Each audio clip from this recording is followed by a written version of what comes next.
Selamat datang di channel Cerita Cinta, channelnya cerita cinta romantis. Sebelum lanjut, mohon dukungannya dengan like dan subscribe dulu. Istri yang tak dianggap, bagian 9.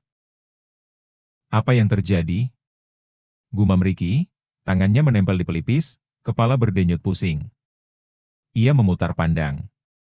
Dinding kamar hotel, lampu remang, aroma parfum asing yang menusuk hidungnya. Kenapa aku di sini? Bisik hatinya panik, lalu matanya menoleh ke sisi ranjang. Seorang perempuan masih tertidur di sana. Lucy. Dek, napasnya tercekat. Ia menunduk melihat dirinya sendiri, tubuh tanpa busana. Kesadaran runtuh pelan-pelan.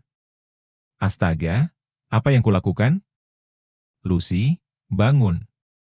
Bentaknya serak. Perempuan itu membuka mata malas. Apa sih kamu, Ki? Ricky bangkit, terburu-buru mencari pakaiannya. Kamu jebak aku ya? Desisnya. Jebak? Semalam kamu sendiri yang ngajak. Katanya pusing butuh tempat tenang, ucap Lucy datar. Ricky terduduk putus asa. Terus aku harus apa sekarang? Kita bakal nikah juga, jadi santai aja. Aku pulang. Baru saja melangkah, suara Lucy menghentikannya. Kamu harus tanggung jawab. Kalau enggak aku bisa laporin kamu ke kantormu. Ricky menatapnya tajam, tapi mengangguk. Aku akan menikahimu, tapi beri aku waktu. Setelah pintu tertutup, Lucy tersenyum miring mengangkat ponselnya. Kesini dong aku check out jam 12, dia lemah banget, lalu tawa kecil menutup percakapan. Ricky melaju di jalanan yang lengang, langit masih kelabu seperti hatinya. Ponselnya bergetar di jok sebelah, beberapa panggilan dari ibunya tak terjawab. Ia tiba di rumah dengan dada yang berat, mobil diparkir seadanya, kaki melangkah masuk. Di ruang tengah, ibunya terduduk menangis. Ibu kenapa? Tanyanya panik. Mirna menghapus air mata cepat-cepat, tapi Ricky tahu ada luka di sana. Bapakmu, adik-adikmu, mereka belum pulang, suaranya bergetar. Ricky terdiam. Semalam kamu di mana? Tanya ibunya pelan. Ricky ragu, aku bersama Lucy, dan kamu tidur dengan Lucy? Potong ibunya. Ricky menunduk. Ya, Bu. Plak. Tamparan itu keras, tapi rasa bersalah jauh lebih menyakitkan. Maafkan aku. Cepat nikahi dia. Ibu tidak mau anak ibu lari dari tanggung jawab. Tapi, bagaimana dengan Anjani, Bu? Lupakan dia, kalian belum punya anak tak ada yang mengikat. Ricky menunduk lebih dalam, semua terasa remuk. Ya, Bu. Aku akan menikahi Lucy secepatnya. Maaf, Bu, aku harus pergi dulu ke kantor, ucap Ricky sambil meraih kunci mobil. Mirna mengerutkan dahi, bukannya kamu sudah terlambat? Enggak, Bu. Ada hal penting yang harus aku selesaikan. Ya sudah hati-hati. Maaf ibu belum sempat bikin sarapan. Suaranya sayup, ada lelah yang tertahan.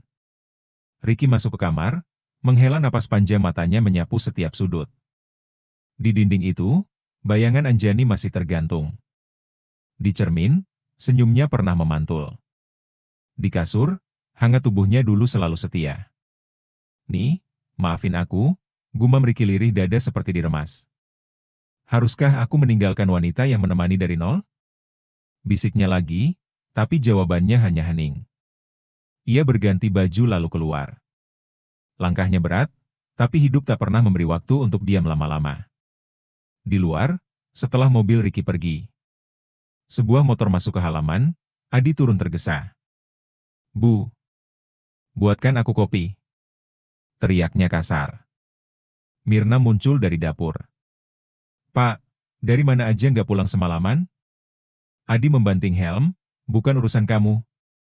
Cepat buat kopi. Pak, jawab dulu. Suara Mirna meninggi dan gemetar. Tatapan Adi berubah tajam. Dingin, mengancam. Jangan banyak tanya, atau aku bocorkan semuanya ke Ricky. Mirna terdiam, bibirnya bergetar air mata jatuh perlahan. Ancaman itu terlalu akrab, terlalu sering, dan selalu berhasil membuatnya diam. Menjelang siang, langkah Nina dan Nani terdengar memasuki rumah. Suasana hening pecah seketika. Mirna berdiri di ruang tengah, matanya menyorot tajam. "Dari mana kalian berdua? 2 hari 2 malam tak pulang. Kan kita udah bilang ada tugas kuliah, Bu." "Ibu juga udah izinin," jawab Nina mencoba tenang. Mirna menyilangkan tangan, nadanya makin tinggi. "Tugas kuliah di mana? Apa yang kalian pelajari?" "Kata abang kalian, semester 1 itu belum ada kegiatan luar kampus." "Kita dari," gumam Nani, ragu. "Bandung," jawab Nani cepat. "Bekasi," sela Nina hampir bersamaan. Keduanya saling berpandangan. Terlambat, jawaban tak kompak seperti cermin retak. "Dari cara kalian menjawab saja sudah jelas kalian bohong. Ayo jujur. Kalian habis ngapain aja?" "Udahlah, Bu. Bawel banget. Kita juga nggak minta uang dari ibu, kan?" sahut Nina ketus. Plak! Sebuah tamparan mendarat keras di pipi Nina. "Mirna!" Suara Adi menggelegar dari arah kamar, ia melangkah cepat, matanya menajam. "Jangan tampar anakku." Mirna terdiam, nafasnya naik turun penuh amarah. Tapi tatapan Adi lebih tajam lagi, ada ancaman diam di balik mata itu, ancaman akan membuka semua rahasia. "Cepat mandi, istirahat kalian," ucap Adi ke Nina dan Nani, tak menoleh lagi ke istrinya. Mirna mengepalkan tangan, dadanya sesak. Ini bukan rumah, ini ladang luka yang tiap hari makin lebar.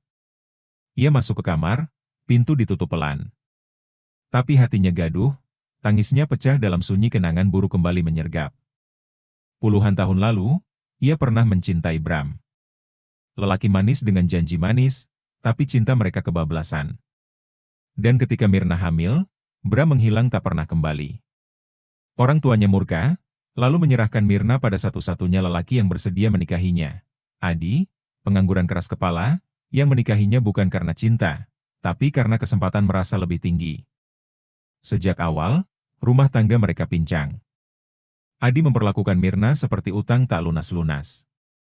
Dan Ricky, anak yang lahir dari luka, selalu menjadi sasaran.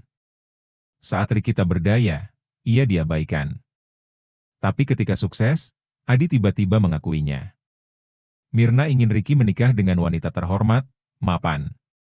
Bukan seperti dirinya dulu, tapi Ricky justru memilih Anjani, gadis desa sederhana. Mirna menolak, sementara Adi, anehnya malah mendukung.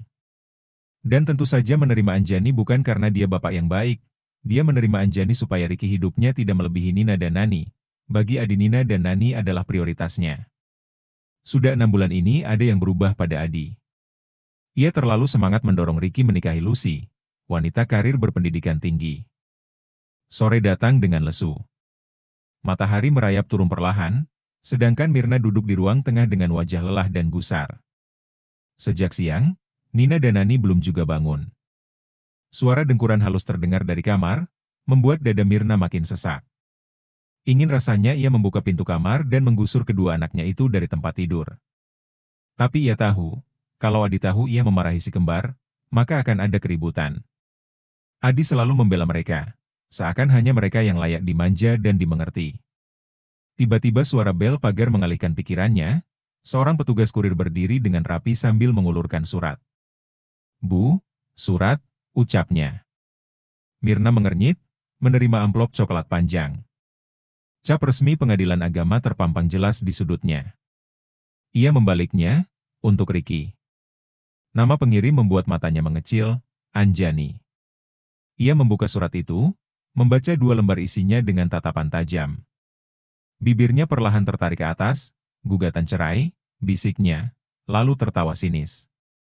Hahaha, jadi juga wanita kampung itu menyerah. Namun tawanya segera berubah menjadi gumaman penuh perhitungan. "Tapi aku tidak akan membiarkan dia meminta gono gini. Aku harus cari cara. Dia harus keluar dari hidup Ricky tanpa membawa 1 sen pun." "Ada apa, Bu?" Suara Adi mengejutkan Mirna yang sedang termenung di ruang tengah. "Astaga, Bapak, ngagetin aja," ucap Mirna dengan nada kesal, Satu tangannya menekan dada. Ini loh, Pak, lanjut Mirna sambil menyerahkan surat coklat yang baru saja ia terima. Si Anjani benar-benar menggugat cerai Ricky. Adi menghela napas panjang, menatap surat itu dengan raut kosong. Padahal anak itu baik, sayang aja bukan dari keluarga terpandang, apalagi pendidikannya juga cuma biasa-biasa. Mirna mendengus pelan, "Sudahlah, Pak. Yang penting sekarang si Ricky jangan sampai kasih uang sepeser pun. Kita harus ketemu Anjani sebelum sidang, kita tekan dia supaya nggak nuntut gono gini." Adi mengangguk setuju. Ya, betul itu, jangan sampai dia manfaatin keadaan buat ambil keuntungan. Tapi kita nyari dia di mana, Pak? Dia nggak tinggal di sini lagi, gumam Mirna sambil mengernyit. Ya tinggal tanya aja sama Nina sama Nani. Mereka kan yang ngirimin video Anjani waktu lagi ngepel di kontrakan itu, pasti mereka tahu di mana tempatnya. Mirna mengangguk perlahan. Benar juga, Pak, kita harus gerak cepat sebelum sidang dimulai.